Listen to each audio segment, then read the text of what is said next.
saudara-saudaraku, kita sangat bersyukur kepada Tuhan.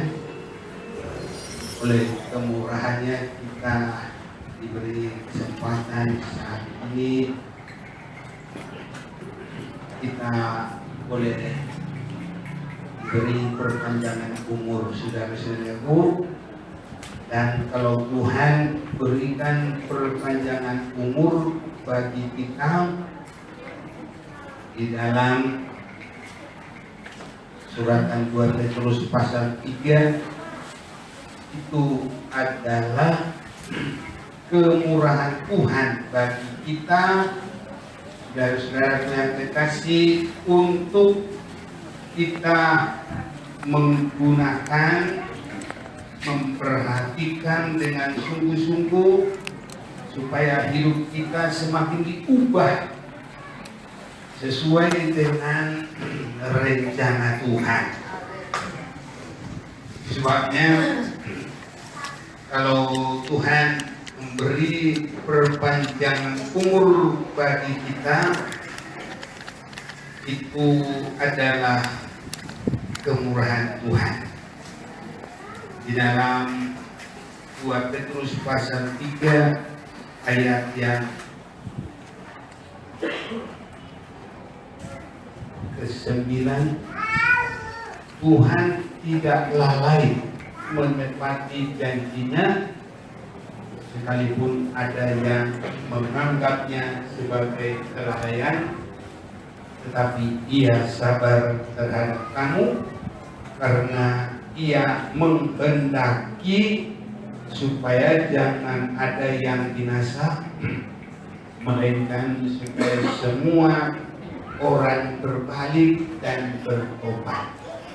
Jadi saudara-saudaraku, kalau Tuhan memberi perpanjangan umur bagi kita, sebenarnya kalau bagi orang yang diselamatkan, orang yang rindu ke surga, orang yang memasuki rencana Tuhan, waktu yang ada ini tidak semata-mata bagi kita untuk mencari perkara dunia.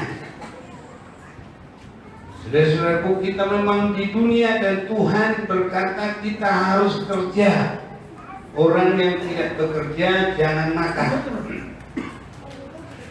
Namun saudara-saudaraku, yang menjadi inti yang Tuhan inginkan dari kehidupan kita, bukan kita begitu kuat untuk cari apapun yang ada di dunia ini, uang, pangkat, segala kemewahan apa saja pun, tidak. Tapi kalau Tuhan kasih perpanjangan umur bagi kita, Tuhan mengkehendaki kita semakin diubah kepada rencana Tuhan. Kita semakin dibawa sesuai dengan rencana Tuhan.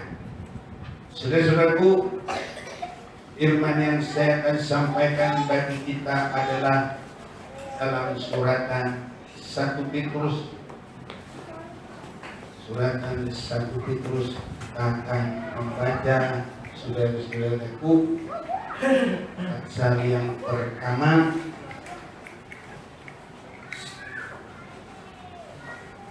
Oh, 2 Petrus pasal yang pertama. 2 Petrus pasal yang pertama ayat 10. 2 Petrus 1 ayat 10. Karena itu saudara-saudaraku, berusahalah sungguh-sungguh supaya panggilan dan pilihanmu makin teguh. Sebab kalau kamu melakukannya, kamu tidak akan pernah tersandung. Jadi saudara-saudaraku, kehendak Tuhan bagi kita supaya kita berusaha,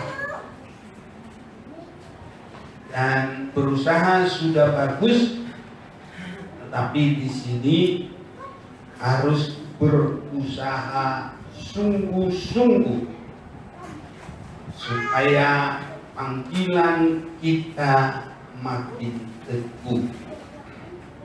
Saudaraku, panggilan kita, Alkitab menunjuk kepada kita, panggilan kita bukan untuk menjadi kehidupan yang hanya di dunia ini, walaupun dengan seenak, sebagus apapun di dunia ini. Tuhan menciptakan dunia ini hanya sebagai tempat untuk mencipta manusia yang lebih baik dari malaikat, saudara-saudaraku. Malaikat yang jatuh. Malaikat yang jatuh itu Lucifer bersama dengan pengikut-pengikutnya. Lucifer bersama dengan pengikut-pengikutnya. Saudara-saudaraku, Lucifer bersama dengan pengikut-pengikutnya itu nanti akan dibuang dalam api yang kekal.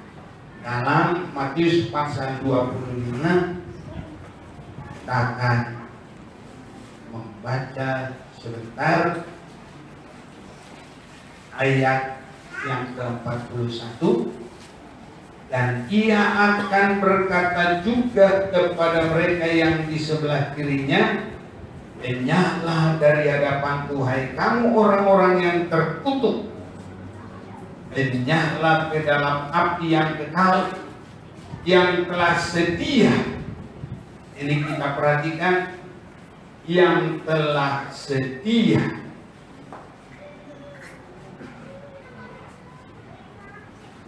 untuk iblis dan malaikat-malaikatnya. Iblis, Lucifer yang menjadi iblis dengan malaikat-malaikatnya. Jadi tiga kita lihat di sini golongan.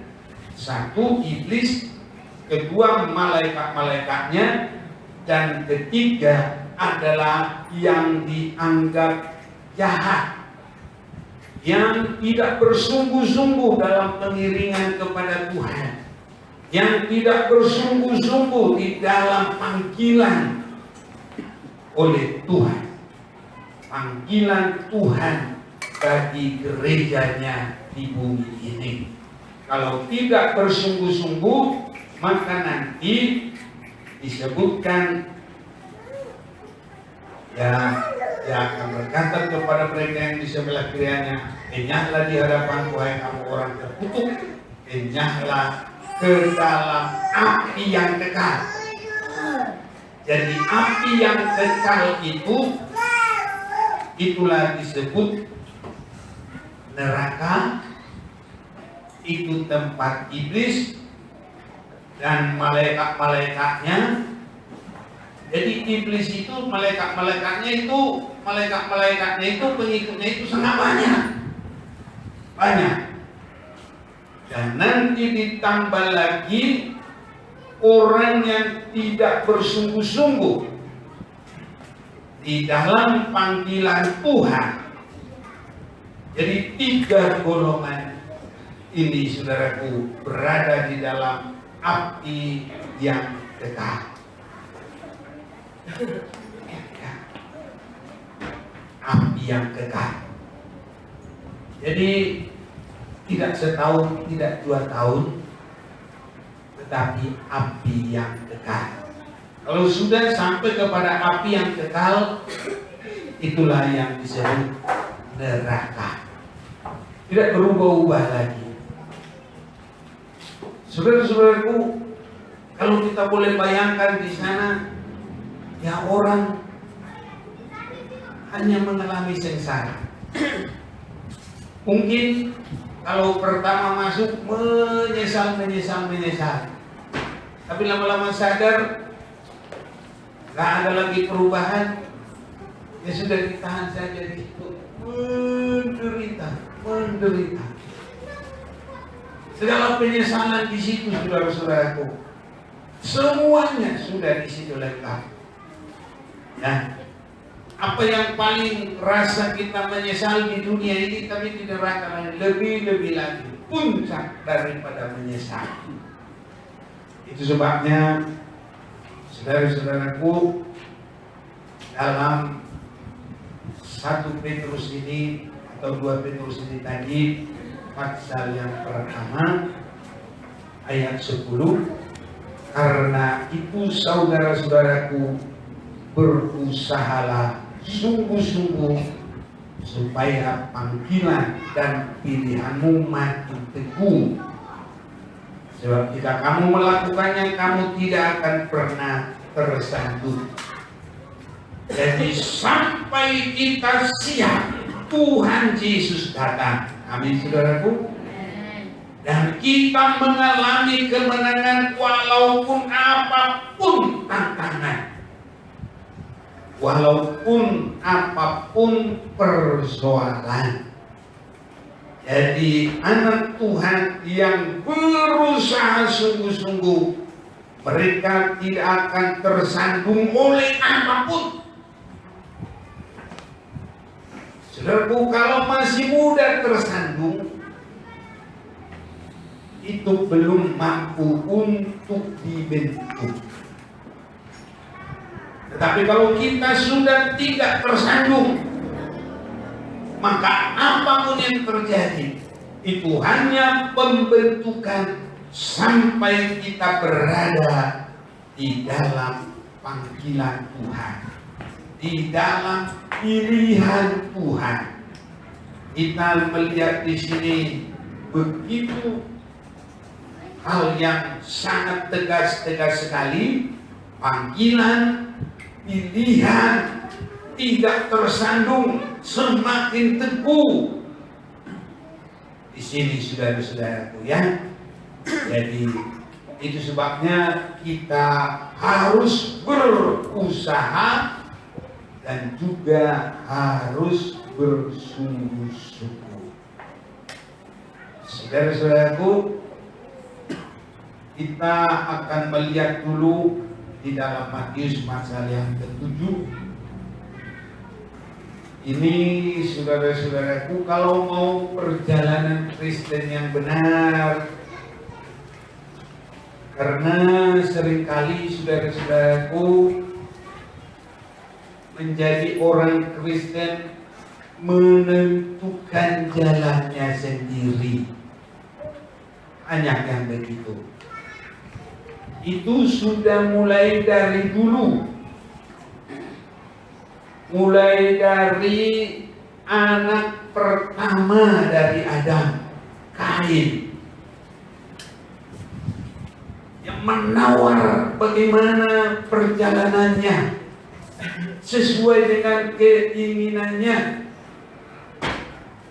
Dia berkata, oh itu ujian cobaan saya terlalu berat.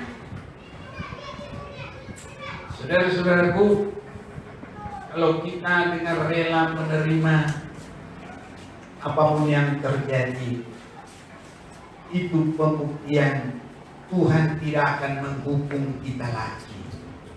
Karena kita sudah rela dihukum oleh sesuatu yang terjadi bagi kita. Ini harus saudara-saudaraku. Jangan kita mengambil sesuatu yang kita rasa menurut kehendak kita, itu malah rugi sendiri. Seperti Adam, mulai dia berdosa, dia lari dari hadapan Tuhan. Dia pikir itu penyelesaian yang baik, lari. Ya, untuk sekarang itu juga lari dari tanggung jawab, lari daripada hal yang ditentukan. Kalau saat ini di negara kita lari dari kehidupan yang tadinya tersangka, makanya ditahan supaya jangan lari. Tapi kalau dirasa tidak lari, tidak ditahan. Nah ini. Banyak orang melarikan diri dari kenyataan, melarikan diri untuk bisa sesuai kehendaknya. Saudaraku, kalau kita boleh seperti Yesus, Dia berkata, Bapa kalau boleh, ya janganlah saya harus minum cawan ini, namun apapun yang terjadi bukanlah kehendakku, kehendakmu yang jadi. Yesus tidak lari. Haleluya saudaraku. Ya. Jadi sekarang ini banyak seperti Adam. Kenapa kamu lari Adam? Malu. Kenapa kamu sembunyi? Malu. Saudara-saudaraku, lebih baik kita terus terang. Ini Tuhan. Dan kalau kita salah, ampuni Tuhan. Dan kalau kita mau mengalami kebebasan, sucikan dengan darah-Mu Yesus. Saya mulai. Baru kita bersungguh-sungguh. Mulai dari berusaha, baru bersungguh-sungguh. Jalannya kehidupan kita ini, saudaraku, panggilan Tuhan bagi kita. Hari kita baca Matius 7 ayat 13. Siapa yang baca sampai 14 boleh tahu. Matius 7 ayat 13 sampai 14 beginilah firman Tuhan. Masuklah melalui pintu yang sesak itu, karena lebarlah pintu dan luaslah jalan yang menuju kepada kebinasaan, dan banyak orang yang masuk melaluinya. Karena sesaklah pintu dan sempitlah jalan untuk menuju kepada kehidupan, dan sedikit orang yang mendapatinya. Ya, ini saudara-saudara, panggilan bagi kita. Masuklah melalui pintu yang sesak itu, karena lebarlah pintu dan luaslah jalan yang menuju kepada kebinasaan, dan banyak orang yang masuk ke dalamnya. Atau orang yang masuk melaluinya. Karena sesaklah pintu dan sempitlah jalan yang menuju kepada kehidupan, dan sedikit orang yang mendapatinya. Kesinilah kita harus memulai berusaha. Saudara-saudaraku, usaha yang paling besar bagi kita bukan usaha mengumpulkan duit sebanyak-banyaknya. Apapun usaha yang ada di dunia ini tidak sama dibanding dengan kalau kita berusaha masuk, ya, bersungguh-sungguh masuk melalui pintu yang sesak itu. Jadi saudaraku, artinya kalau ini jalan panggilan bagi kita, kalau ini jalan panggilan bagi kita, memang kekristenan itu bukan satu hal yang begitu gampang, saudaraku. Ada merasa ya mendengar khotbah gampang sekali. Saudara-saudaraku, tidak hanya begitu saja. Sekali asal sudah percaya sudah, itu memang baik, tapi belum di situ, saudaraku. Nanti kalau tidak sampai, ya kan rugi sendiri. Jadi panggilan bagi kita harus masuk melalui pintu yang sesak itu, dan masuk melalui pintu sesak dan sempit. Nah, sesak dan sempit. Hanya satu perkara, saudaraku, sesesak apapun, sesempit apapun, Tuhan tidak memberikan jalan bagi kita yang tidak bisa dilalui. Jadi semua pasti bisa terselesai. Amin, saudaraku. Sebanyak apapun ujian, sebanyak apapun kesulitan, sebanyak apapun tantangan, kita harus yakin perjalanan itu pasti mencapai kepada sasaran, dan kita pasti mengalami kemenangan. Mari kita lebih melihat, saudaraku, masuk melalui pintu yang sesak. Karena kalau kita tidak mau cari tetap jalan yang lebar, sudah diberitahu, saudaraku, kalau tidak mau masuk melalui pintu yang sesak, maka masuk kepada pintu yang lebar, itu menuju kebinasaan. Dan kalau tadi kita baca di dalam Matius pasal 25 ayat 41, menuju kepada tempat yang disediakan bagi iblis dan malaikatnya, dan bagi orang yang tidak berguna, yang dianggap jahat. Jadi itu yang disebut kebinasaan. Jadi satu-satunya jalan untuk diberkati Tuhan, masuk melalui pintu yang sesak. Amin, saudaraku. Ini panggilan bagi kita, dan ini panggilan buat pilihan Tuhan. Orang boleh pilihan masuk gereja, boleh pilihan masuk jadi anggota jemaat, tapi kalau pilihan Tuhan dan untuk hidup yang kekal, tidak ada dua jalan, satu jalan. Kalau Yesus berkata, "Akulah jalan, kebenaran dan hidup, tidak ada yang sampai kepada Bapa tanpa melalui aku." Saudaraku, itu bukan jalan yang lebar, itu adalah jalan yang sempit. Saudara-saudaraku, artinya kita di sini untuk boleh memasuki itu harus memiliki tanda salib. Haleluya, saudaraku. Ini yang dimaksud memiliki tanda salib. Rasul Paulus berkata bahwa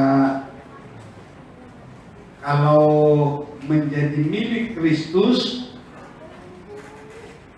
telah menyalibkan daging dengan segala hawa nafsu dan keinginannya. Galatia 5 ayat 24. Galatia 5 ayat 24, barang siapa menjadi milik Kristus, ia telah menyalibkan daging dengan segala hawa nafsu dan keinginannya. Saudara-saudaraku, ini ada pada Rasul Paulus, nyata sekali dalam hidup Rasul Paulus, dan dia boleh berkata,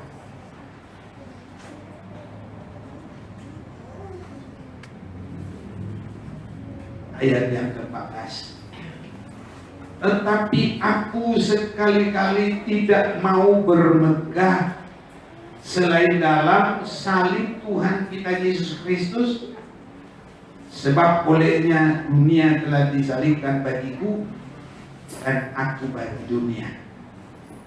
Ini, saudaraku, masuk melalui pintu yang sempit. Tapi kalau kita masih menuruti semua keinginan kita,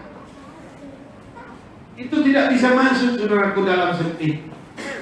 Itu nanti akan masuk melalui pintu yang sangat lebar.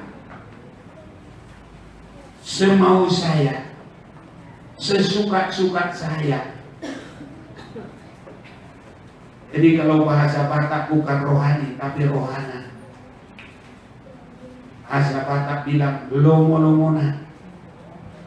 Bahasa Indonesia semau saya. Bahasa Betawi semau gue.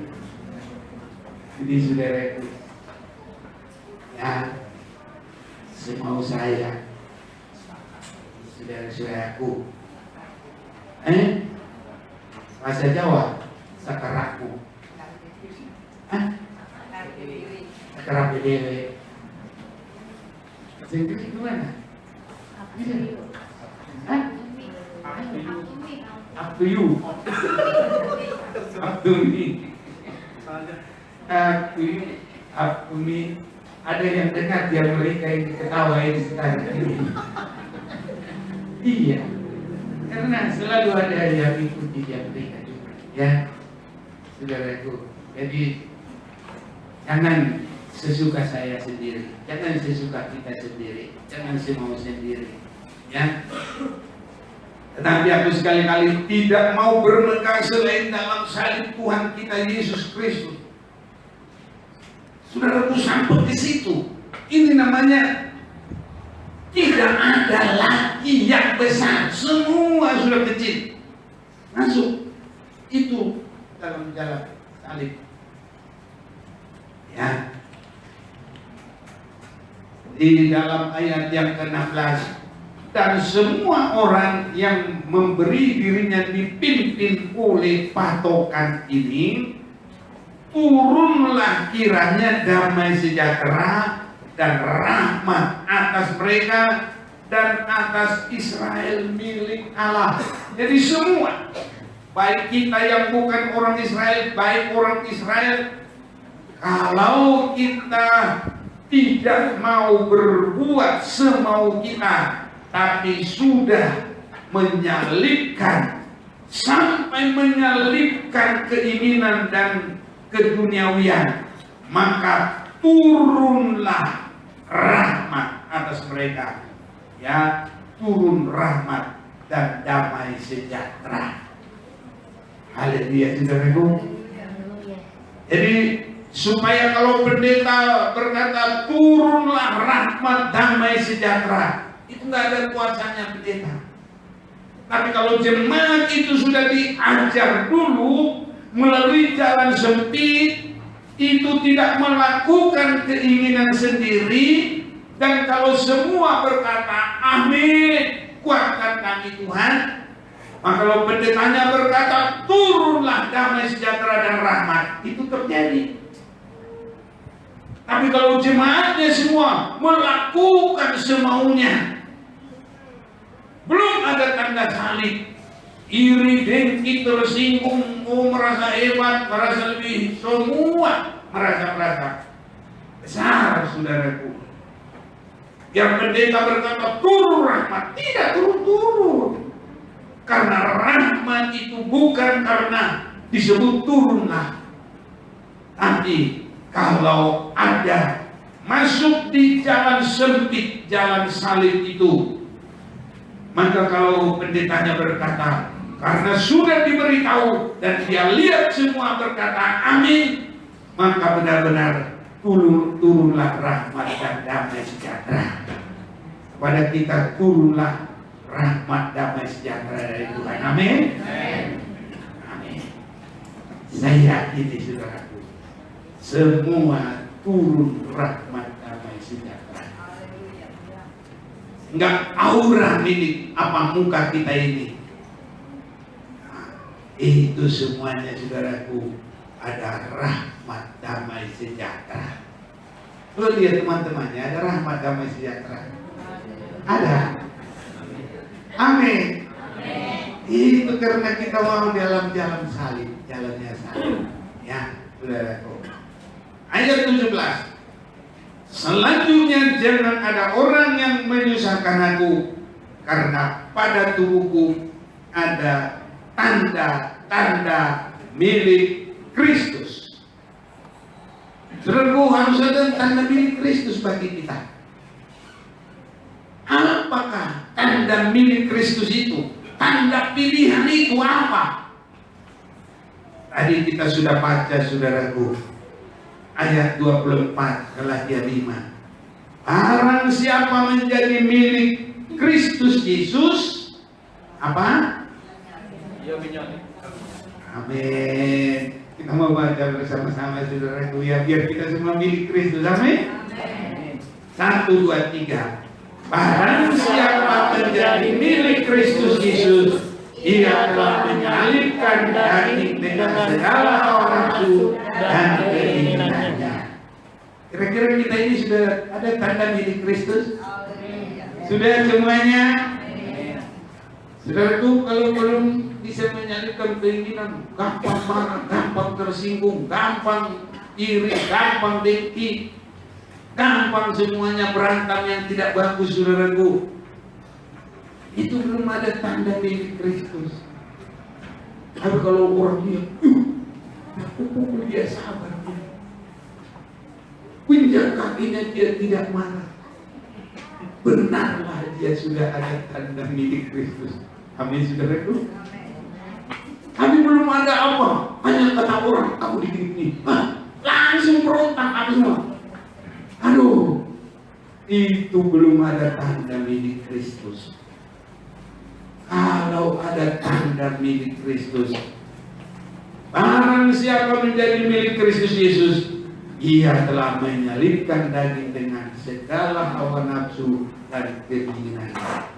Ini baru bisa tekun, ini baru bisa setia, ini baru bersungguh-sungguh. Cuma kalau yang tidak bersungguh-sungguh itu, ya sudah, nah langsung itu. Ya kalau menikah, ya udah cerai, ya udah pisah. Ini saudaraku, karena apanya? Akunya yang besar, kemauannya yang besar. Ya, semuanya saudaraku. Tapi kalau kita sudah milik Kristus menyalibkan, semua pasti indah. Gak gampang, saudaraku, putus karena ada tanda-tanda bersungguh-sungguh dan tanda-tanda yang memiliki tekun. Itu sebabnya saya teringat satu ayat, saudara-saudaraku, di dalam Amsal Sulaiman 20. Kita mau baca dulu ini. Kiranya Tuhan tolong kita semuanya, saudara-saudaraku. Ya, Amsal Sulaiman pasal 20 ayat yang ke-6. Banyak orang menyebut dirinya baik hati, tetapi yang setia, siapakah menemukannya? Saudaraku, kalau orang sudah setia, itu tekun, itu bersungguh-sungguh, nggak gampang pergi, nggak gampang putus asa. Kalau dia di dalam nikah nggak gampang, udah pisah kita.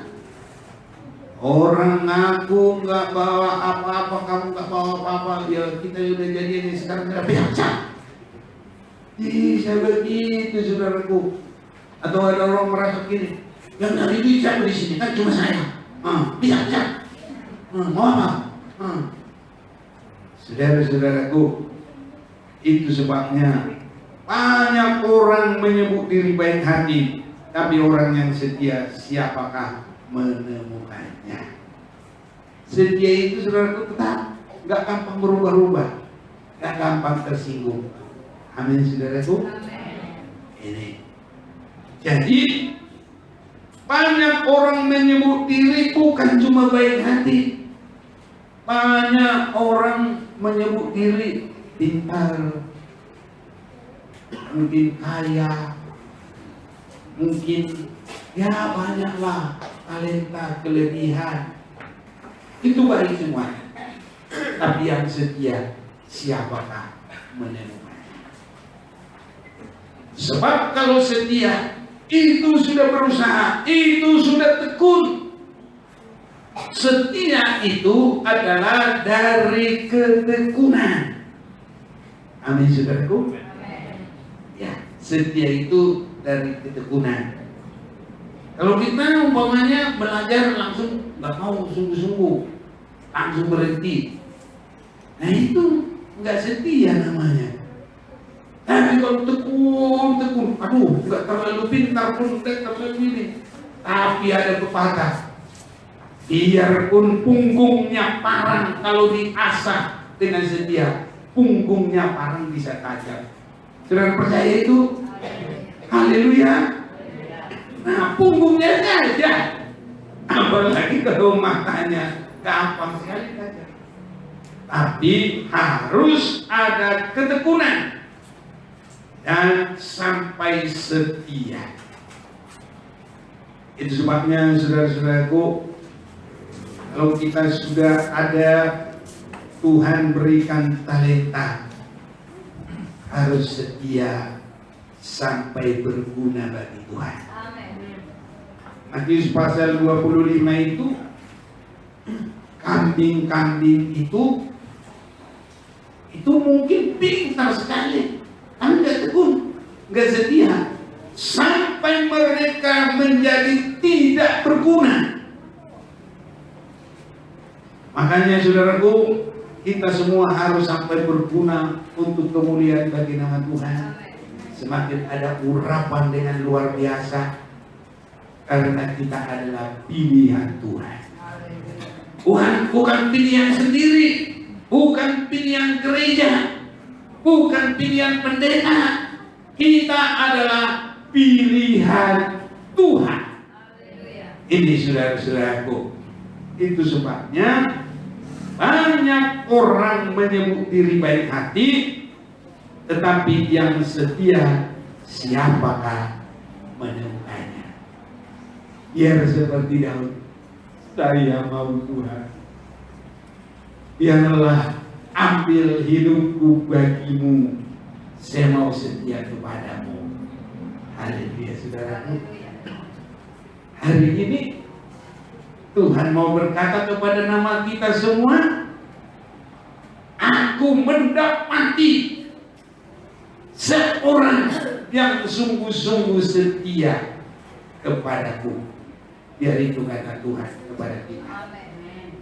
Semuanya kita dulu mau lihat itu di dalam Rasul pasal 30, pasal yang ke 22. Hah? Rasul berapa?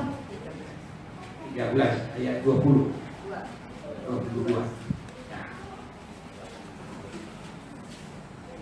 Kisah Rasul 13 ayat 22. Setelah Saul disingkirkan, Allah mengangkat Daud menjadi raja mereka. Dan tentang Daud Allah telah menyatakan, aku telah mendapatkan Daud bin Isai, seorang yang berkenan di hatiku dan yang melakukan segala kehendakku. Ini saudaraku, ada tekun, ada setia. Itu sebabnya Daud itu selalu berusaha, maka perkataanmu telah kutaruh dalam hatiku, supaya jangan aku berdosa kepadamu. Dan kadang-kala dia berkata, firman-Mu adalah pelita bagi kakiku.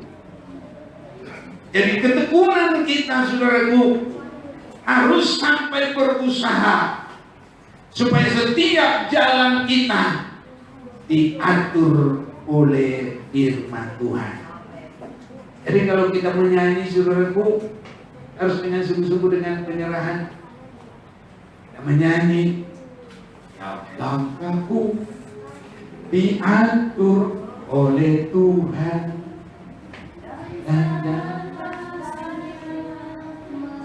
itu, amin saudaraku. Ya, kita semua dalam pimpinan Tuhan, bukan semaunya kita.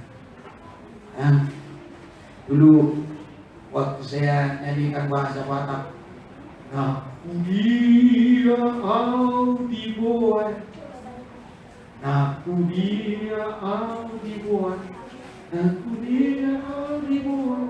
Wihut Thomas ya Allah. Bahasa Indonesia apa? Ada itu. Nah, ada saudaraku di bahasa Indonesia itu. Kemanapun saya dibawa, ku ikut dengan asih. Nah, aku tetap melakukan sesuai dengan kehendaknya. Jadi saudara-saudaraku, praktek salib itu Rasul Paulus begitu nyata mengajarkan kepada kita. Di dalam kitab Filipi pasal yang ketiga, Rasul Paulus begitu sangat nyata untuk mengajarkan itu. Filipi pasal yang ketiga, ya berkata, saudaraku, nanti saudara boleh baca mulai ayat 3. Tapi saya baca ayat 6 tentang kegiatan aku penganiaya jemaat, tentang kebenaran dalam mentaati hukum Taurat aku tidak bercacat. Itu adalah keberadaan Rasul Paulus waktu dia sebagai ahli Taurat yang sangat dihormati. 7. Tetapi apa yang dahulu merupakan keuntungan bagiku, sekarang kuanggap rugi karena Kristus. Jadi waktu dia sebagai ahli Taurat, dia belum di dalam Kristus. Tetapi sesudah di dalam Kristus, kemuliaan apapun di dalam secara ahli Taurat, agama Yahudi, agama Farisi, itu sudah dianggap sesuatu yang rugi. Jadi Kristus lebih utama, dalam Kristus lebih luar biasa. Saudaraku, kalau kita pilihan Tuhan, biar kita merasa begitu luar biasa di dalam Yesus Kristus. Amin. Kita bukan biasa-biasa lagi, suatu hal yang luar biasa. Dipilih oleh Tuhan, dikasihi oleh Tuhan, telah berpindah dari yang lama kepada yang baru, dari gelap kepada terang. Ini pengalaman di dalam Tuhan, saudara-saudaraku. Dan Rasul Paulus merasa itu begitu indah, luar biasa. Ayat 8, malahan segala sesuatu kuanggap rugi karena pengenalan akan Kristus Yesus Tuhanku lebih mulia daripada semuanya. Oleh karena dialah aku telah melepaskan semuanya itu dan menganggapnya sampah, supaya aku memperoleh Kristus. Amin, saudaraku. Jadi perkara dunia ini, sehebat apapun itu, kalau dibanding dengan kemuliaan di dalam Kristus, itu sampah. Itu sebabnya Matius 16 ayat 26 itu, biarpun orang memiliki seluruh dunia ini, kalau jiwanya binasa, maka seluruh dunia ini nggak ada artinya, sama saja dengan sampah. Tapi kalau sudah diselamatkan, itu luar biasa dalam Tuhan. Saudaraku, pengalaman ini harus sampai bisa menjadi pengalaman kita. Sebab kalau tidak, saudaraku, harus sedikit hartanya sudah masa hebat. Ya, belum seluruh Indonesia, ini seluruh dunia. Ada yang suka baca, boleh tolong baca Matius 16 ayat 26. Biar kita lihat, saudaraku, biar Tuhan tolong kita supaya kita lebih melihat apa yang dalam Kristus itu luar biasa. Ada yang baca, tolong. Matius 16 ayat 26. Apa gunanya seorang memperoleh seluruh dunia dunia, tetapi kehilangan nyawanya, dan apakah yang dapat diberikannya sebagai ganti nyawanya? Ya, jadi kalaupun kita memiliki seluruh dunia, kalau kita tidak jadi pilihan Tuhan, seluruh dunia ini, makanya Rasul Paulus berkata, kuanggap sampah dan kuanggap rugi supaya aku memperoleh Kristus. Ini saudaraku, karena Rasul Paulus itu sungguh-sungguh dan berusaha, dan dia sudah mencapai jalan salib. Itulah jalan ya disebut yang sempit. Namun bukan berarti saudaraku, oh jadi orang Kristen harus jadi miskin. Bukan. Kalau Tuhan kasih semuanya itu bisa. Karena apa? Cari dahulu kerajaan surga dengan kebenarannya, maka semuanya bisa ditambahkan kepada semuanya. Saudara-saudaraku, orang Kristen bisa menjadi orang yang sangat kaya, seperti Abraham, Ishak, sudah kaya bertambah kaya. Amin, saudaraku. Tapi orang kaya yang memuliakan Tuhan, orang kaya yang tidak bersandar dengan kekayaannya, orang kaya yang tidak memegahkan kekayaannya. Dan kalau orang kaya sudah mendapat kerajaan surga, maka kekayaannya juga untuk pelebaran kerajaan surga.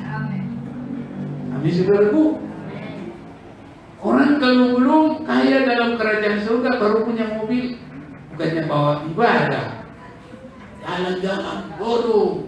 Dulu nggak bisa ke Anyer, dari ke Anyer. Habis ke Anyer, minggu ini nanti ke Puncak. Habis minggu ini nanti ke Bandung, ke mana, Tangkuban Perahu. Nah, jadi minggu habis semua. Tak ada lagi hari libur untuk cari ibadah. Jadi hartanya itu bawa dia lebih jauh. Tuhan bisa memberkati kita kaya dan semakin kaya. Amin, saudaraku. Mau diberkati Tuhan. Jadi seperti itu, tak ada yang mustahil. Tak ada yang mustahil. Tapi kalau kita sudah jadi pilihan Tuhan dulu. Sebab kalau orang kaya belum jadi pilihan Tuhan, susah nanti. Lebih mudah onta masuk ke lubang jarum daripada orang kaya masuk ke dalam kerajaan surga. Kalau dia belum dibentuk, saudaraku. Tapi kalau kita sudah dibentuk biar kaya, semakin kaya. Haleluya. Tidak ada yang mustahil, saudaraku. Tidak ada yang mustahil. Hanya kita jangan bangga dengan itu. Bangga karena kita adalah sudah pilihan Tuhan di dalam kerajaan surga. Dan itu yang merupakan inti. Kita tekuni, kita bersungguh. Kalau perkara dunia ini, itu hanya karena ditambahkan oleh Tuhan. Janjinya Tuhan. Saudaraku, dalam Matius pasal 6 ayat 33, saya rasa kita semuanya nggak pakai bacaan, kita sudah tahu. Tapi cari dahulu kerajaan surga dengan kebenarannya, maka semua akan ditambahkan kepadamu.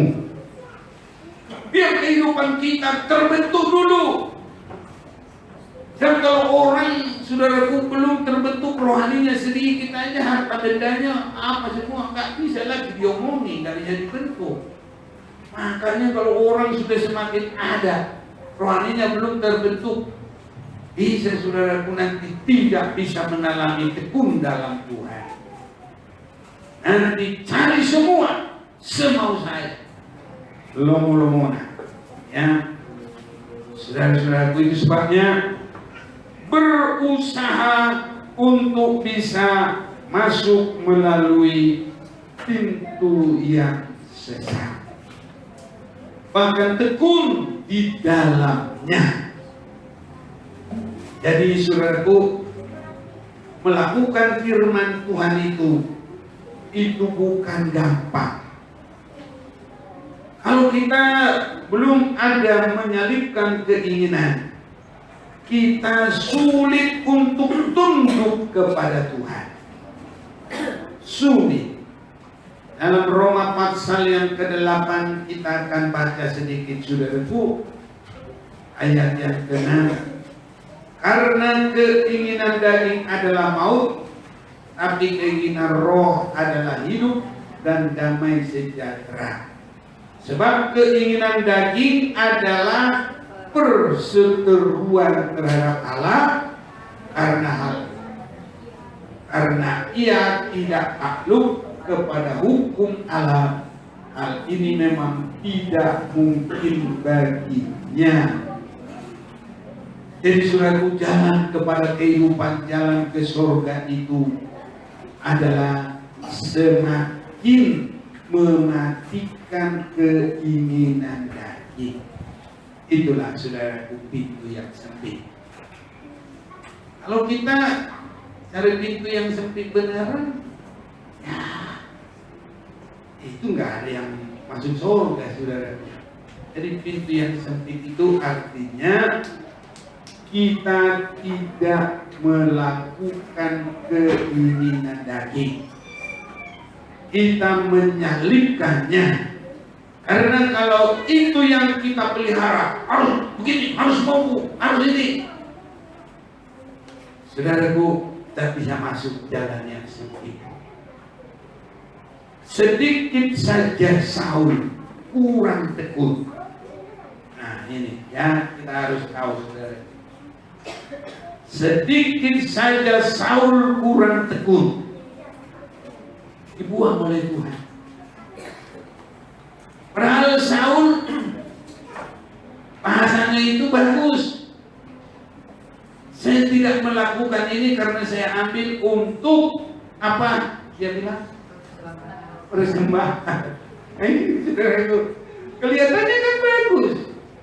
Nah, tapi di dalamnya ada licik saudaraku. Ya, itu sebabnya Saul bukan kepercayaan Tuhan. Ada baik kita mau baca 1 Samuel pasal yang ke-16. Kita mau lihat sebentar saudara-saudaraku. Nggak harus banyak-banyak saudaraku ya. Jadi kita biar Tuhan tolong supaya semakin hidup benar di hadapan Tuhan. 1 Samuel 15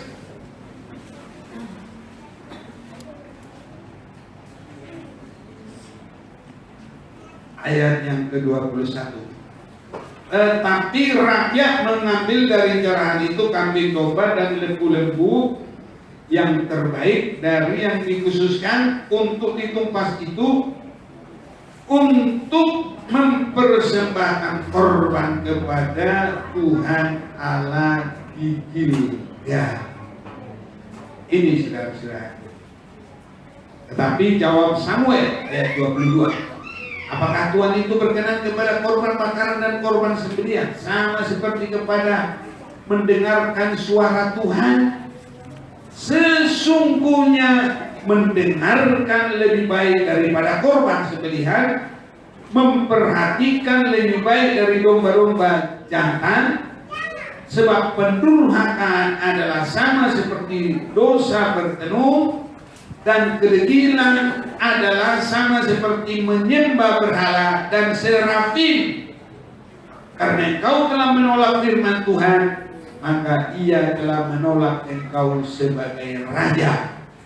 Saudaraku, kalau kita lihat kesalahan Saul ini gak terlalu besar loh. Tadi kata Tuhan begini, 1 Samuel 15 ayat yang ketiga.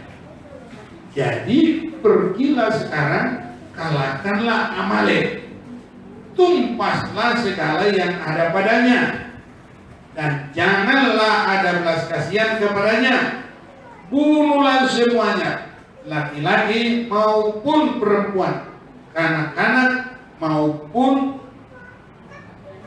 anak-anak yang menyusu, lembu maupun domba, unta maupun keledai. Inilah perintah itu. Ya, berangkat, dibunuhlah saudara-saudaraku, laki-laki, perempuan, anak-anak yang menyusu.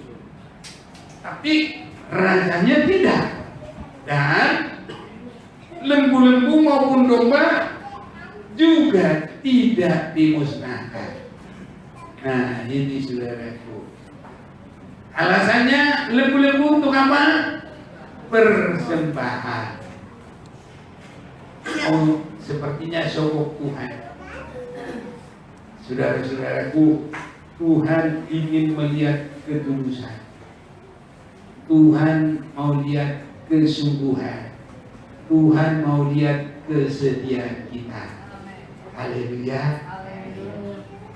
Tuhan yang punya semua. Tuhan bilang, aku yang punya semua. Masa aku harus minta dari kamu? Tapi harus ada hati yang tulus, ada hati yang benar, saudara-saudaraku. Jadi kelihatannya Saul ini cuma sedikit, tapi dalam pemandangan Tuhan itu, saudaraku, membuat dia dibuat rugi, cabut kedudukannya, hilang kedudukannya. Ini saudara-saudaraku yang kekasih, ya. Dan saudara-saudaraku, kalau kita lihat, kalaupun sudah mendapat teguran, bukannya dia mau, saya sudah bersalah, saya minta ampun, tidak mengaku, saudaraku.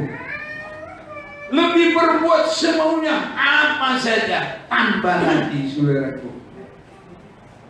Kalau saya boleh lihat, sepertinya dosanya Daud itu lebih besar, lebih banyak, saudara. Tapi Daud begitu sadar kalau dia berdosa, langsung dia tersungkur di kaki Tuhan. Bukannya cari alasan, bukannya membenarkan diri, bukan lari kemana-mana, tapi dia tersungkur sampai meniarap di tanah, saking kesungguhannya. Seringkali, saudaraku, orang ya begitu, saudara-saudaraku, dia mempertahankan apa yang ada pada dirinya, bukannya datang tersungkur, bukannya datang minta ampun, ya. Dan kadangkala, saudaraku, sepertinya dia rohani, tapi bukan rohanya, karena dia bilang apa? Ini untuk persembahan. Itu sebabnya Tuhan mau tolong kita, ada hati yang tulus, ada hati yang bersih, saudara-saudaraku, hati yang tekun kepada kehendak Tuhan, bukan membanggakan apa kemauan kita, tapi menyalipkan itu dan datang kepada Tuhan. Itulah milik Kristus, itulah pilihan Tuhan, dan kita semakin dibentuk kepada rencana Tuhan. Bahkan kita menjadi kehidupan yang berharga di mata Tuhan, berguna di mata Tuhan. Dan nanti kalau Tuhan sudah berkata, masuklah kamu ke dalam kerajaan yang sudah disediakan bagimu, mereka kaget. Apa Tuhan yang aku perbuat? Ini, saudaraku, tapi dia tidak menghitung-hitung apa yang diperbuatnya. Aku sudah melakukan ini, aku sudah melakukan ini. Saudara-saudaraku, waktu kami di sini, Puan, tidak banyak orang. Paling berapa? Ya, saudara-saudaraku, ada seorang di situ, bapak-bapak. Ya, saudara-saudaraku, kalau keinginannya kita nggak turuti, Langsung dia bilang, tahu nggak? Ini tiang ini dari saya ini 5 ini. Kucabut ini, dia roboh ini gereja ini. Padahal bukan dari dia juga, saudaraku. Cuma dia tahu kalau saya kan belakangan datang situ. Ya, jadi saya nggak tahu kalau dia korban 5 tiang. Tapi dia ngomong itu, saudaraku. Saya bilang, saya tidak akan memperingat apa yang Tuhan kehendaki. Kalau Bapak mau ambil aja silakan. Mau ambil semua roboh pun itu, ini bukan punya saya, punya Tuhan. Kalau Bapak yang bikin nanti tidak ada kebaktian, ini ambil, terserah. Nah, dia tidak ambil, saudaraku, tapi perbuatannya selalu begitu. Saya tidak mengerti, saudaraku, kenapa. Tapi orang itu lama-lama lagi hidupnya jauhnya mati. Saya sedih, ya. Tapi mau bagaimana lagi? Itu sebabnya, saudaraku, kalau dipakai Tuhan, ya, sampai nanti Tuhan sudah memberkati, kaget kita, saudaraku, ya. Kita mau baca firman Tuhan. Matius pasal 25.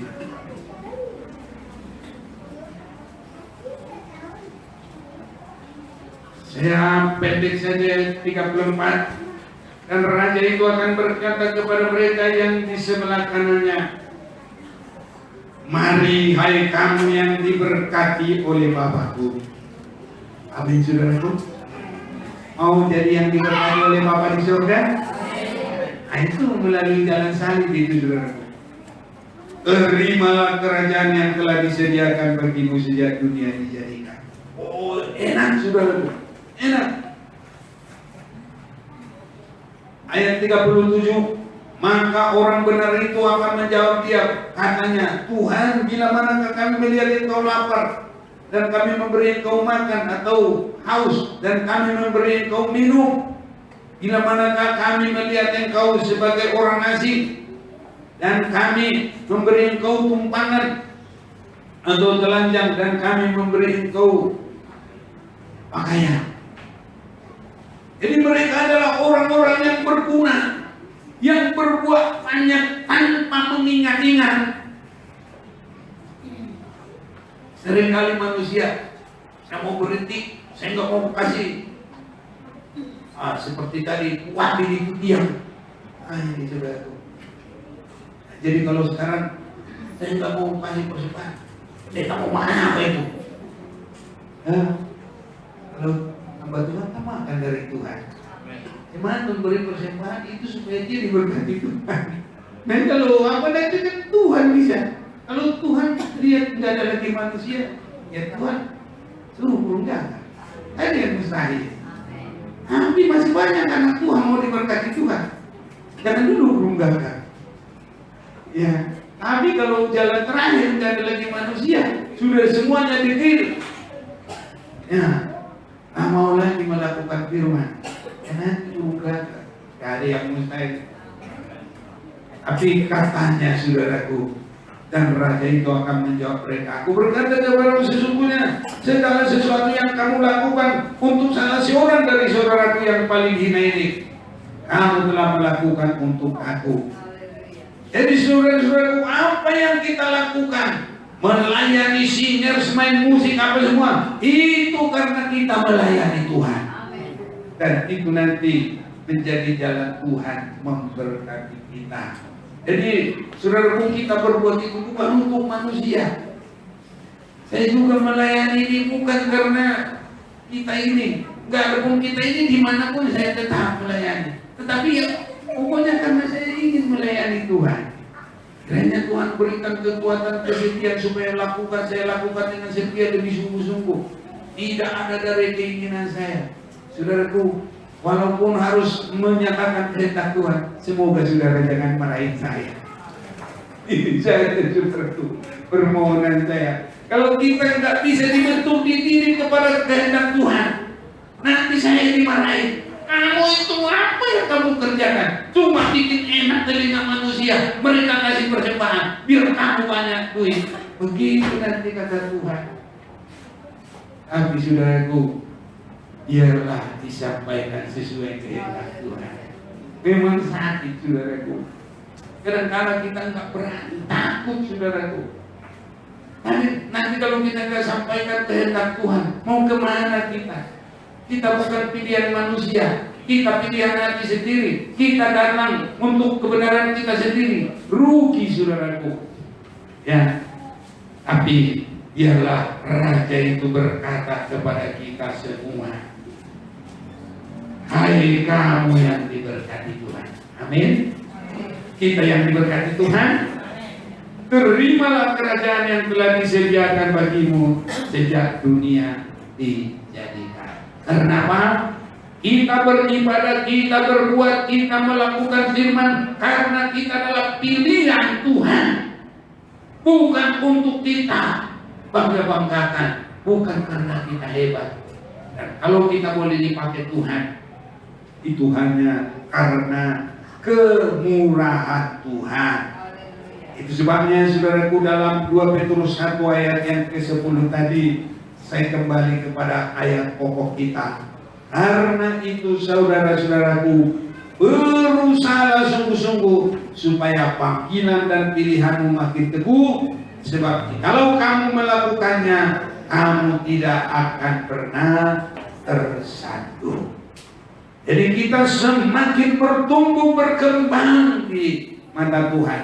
Mulai dari kita percaya dibasuh oleh darahnya, semakin mendengarkan firman saudaraku, dan hari demi hari semakin indah, dibenarkan, dikuduskan sampai disempurnakan.